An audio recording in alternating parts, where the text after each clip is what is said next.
We're rolling. Timer starts now. Mark. Hi, I'm Ford. And I'm Sky. And these are not our real names. These are our superhero names, and with our powers combined, we formed the writing partnership L. Skyford. Welcome to Booklandia. You've joined us today for a Minisode, where we will geek out about literary topics like plot and character tropes, and maybe some book news. But before we get much further, did you know you can watch our faces do this episode by subscribing to us on Twitch at L. Skyford or YouTube at L.Skyford? You should do it. We give good face. And sometimes there's a dog bomb at Ford's house. This is true. For our other socials, you can follow us on Twitter at SkyfordL, on Instagram at L.Skyford.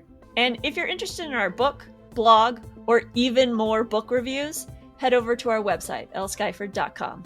Lastly, this and every episode are chock full of oversharing and spoilers, and every episode is rated E for explicit. You have been warned. Hello. Well, hello. Welcome to this mini-sode. Yes. Another week, another mini-sode. Another mini-sode. So today's mini-sode, we got really heated talking about this before we started recording. Yeah. And then Yeah. I made a stop so that we can continue being heated while also recording. Today's mini-sode. It's also like 80 degrees in my house, so heated in all the ways. Today's episode is about fated mates. Fated mates. Okay, so primarily a supernatural trope, primarily. Yeah. So for paranormal romance lovers out there, and the conceit of it is that the two main characters are destined to be together. They will always, no matter what, end up together, and it has been pre-written. It is predestined. It is the already decided. HEA. Yes. And I think that's why it works, right? If we know that they are fated, then we are very early on reassured that we're going to get a happy ending, and there'll be some hijinks, but it's going to be, it's ultimately going to work out. And I think that's why it works. Yeah. Yes. I mean, agreed. It solves all the things that romance readers come to romance for, which is, you know how it's going to end. You're going to get a happy ending. I think what doesn't work for me is it removes free will. Oh, yeah. And and often it plays into these, like, the toxic alpha tropes that I do not like, which is like, you're my mate, you must stay with me. And the female often is like, nah, bitch, GTFO, please. And they're like, no, I can't do it. And then, like, that's the whole internal conflict of the book. So, like, that toxic male alpha behavior does not fly with me. I'm not here for it. So, I believe in fate, I think. But that part of the paranormal vibe is not for me. It is, yes. It to me that it gets to a somewhat, like, now the ending is predictable, and now I'm just reading it for the sex scenes, and there's nothing wrong with that, but amen. There's nothing wrong with that, but it does mean that it sort of removes, like, because I was trying to think about examples of this, and I was like, well, Cressley Cole's A Hunger Like No Other, or what's the one on the Dark Winter's Night, Desire on a Dark Winter. So, but literally the Immortals After Dark series, the entire Immortals After Dark series, which I think has something like 22 entries now, so 22 books, and each one of them essentially has the same premise. They are fated, they're gonna get it on, there'll be some business in between, there'll be some sort of terrible thing in the black moment, and then there's gonna be more sex to fix it. Again, nothing wrong with a sure thing in this particular instance, but right, at some point, often, I'm like, that's what we're looking for. Just give me a simple, easy read with And I have so read much steam. all I'm 22 of the Cressley Cole novels and most of the Gina Showalter series and all of Larissa Ione's back catalog.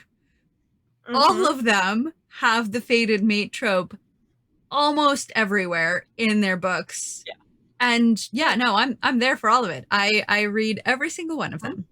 Though I do have to say that I am also a big fan of authors that go against that grain. So notably, recently we read Big Bad Wolf by Salika Snyder, and in it, he is a lupine crossed with male soldier. he has some werewolfish. He's a wolf shifter. He's a wolf shifter. He's not like a werewolf in a traditional sense. He is a military grade werewolf, is what I would say. Nonetheless, he talks. I'm sorry, I just made you have a spit take. No, held it in. A wine spit take is the most painful, and I held it in. I agree. Yes, he's a military grade werewolf, and he talks about the fact that he wants to be with this woman not because of his mating needs or some sort of chemical in his brain that is forcing him to find a mate, but because he wants to be with her in a very human way of being in dangerous situations together and writing it out on adrenaline. But that's neither here nor there to the fact that he very clearly states that it is not related to the mate thing. And I did like that was in there, that got put in, that he clarified that he's not like trying to hump her leg, and that not just any leg would do, but that he's actively emotionally choosing to be with this woman rather than like letting his animal instincts guide him. So sure. Okay, so let me open possibly a can of worms. Hopefully gummy worms. Those are the most delicious cans of worms. Agreed. In my opinion. Thank you. We agree on something. I feel like it can be argued that most HEAs, happily ever afters, are fated mates. Like, if you believe in fate and these people are together, does that not by definition make them fated mates? This is where it gets muddy. If I believe in fate or if they believe in fate. Because because if I break that down, if I believe in fate, then everything is predetermined and everything is destined.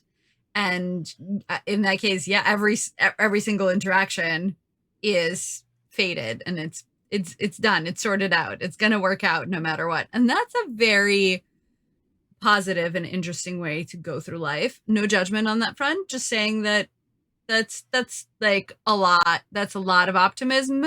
My brain can't take that. But you do you. You being the universe, not you, Ford. And then I could see that as being a very nihilistic point of view. It's like, it's all predetermined. It's all going to happen no matter what. Let's just do it, I guess. Yeah, that's maybe not. That's fatalists, not nihilists, is what I would argue. So, fatalists would just be like, meh, let's just live through it because we're all just gonna end up where we're meant to. Nihilists are slightly dissimilar. They do believe in free will, but they just believe that none of your choices really matter. On a long enough timeline, your choices don't matter. I didn't think this is where this conversation was going to go, and I'm here for it. I'm sorry. I really like those philosophy classes I took. Okay, so fate, your fate, character fate. So yes, your fate. So this is your fate. If your characters believe in fate, then yes, their relationship is fated, right? And they are in fact fated mates. But this is the argument we were having before we started recording. Is there such a thing as human fated mates? ones without a Mhm. paranormal romance wrapped around them, right? So the book that got brought up is Anna and the French Kiss, and Yep. whether or not that is fated. And I think Anna and the French Kiss is a lovely, lovely story, but I don't think that it's coincidence. It's being in the right, like in the same place at the same time. It's being hormonal because they're teenagers. Teenagers. Yep. But I don't like they're at school together.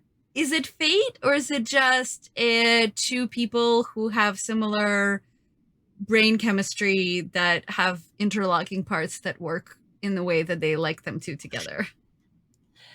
If this trope was called fated partner, would you feel the same way? Yes, because the issue I take is with whether or not humans have free will and whether Oh or not, God. right? And so my issue is that yes, Anna goes to Paris and yes, she meets, I want to say Luke, but it's been a while. The book is literally right behind my head. It's right there. It's this white one right here. But I'm not gonna get distracted and look at it. But I so right, like yes, they found each other. But and this is where my bias comes in. I think that there are absolutely people that you are meant to meet. And I do think that there are absolutely choices that are meant to be made. But I don't necessarily believe that this one person is your other person. And that gets Yeah. into, definitions of mates and fate Soulmate. and Yeah. soulmate. And I'm a big believer in you have multiple people who are meant to impact your life. And if you want to call them Yep. your soulmates, go on. It's great. And maybe right. And so in my world, I am in my slightly optimistic nihilism.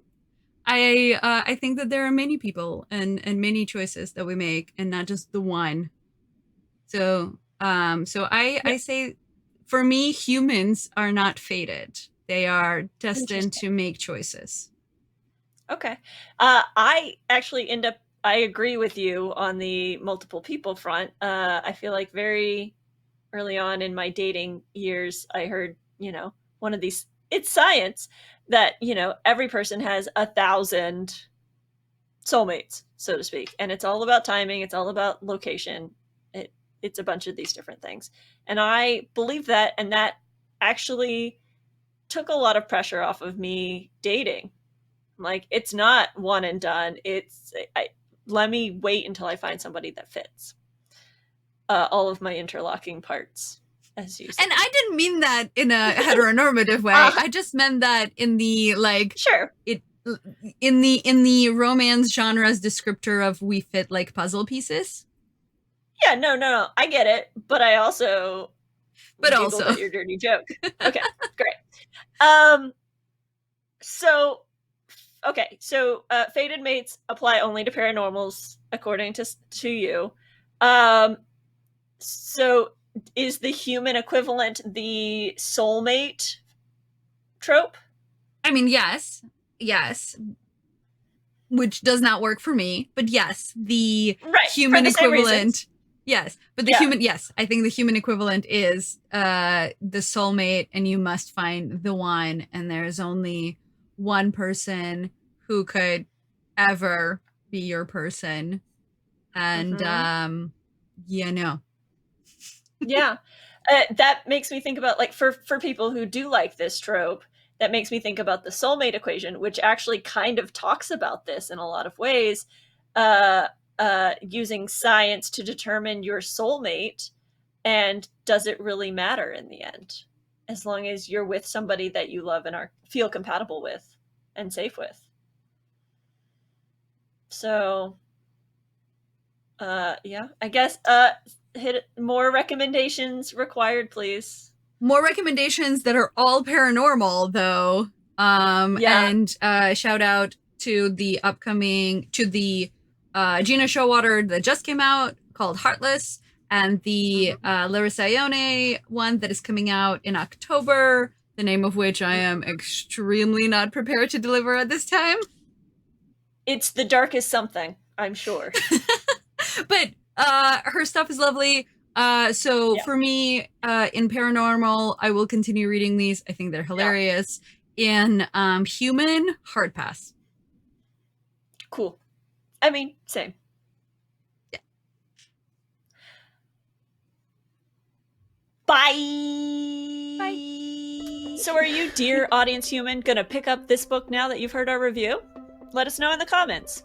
Have a suggestion for another review? Slide on into our DMs. If you like this adventure in books or updates on our upcoming projects, please follow, like, save, subscribe, rate, review us on Instagram at l.skyford, on Twitch at lskyford, and on Twitter at skyfordl. Phew. I'm Sky. And I'm Ford. And that's it for this minisode. We will see you next time on Booklandia, where every book is a whole world to explore.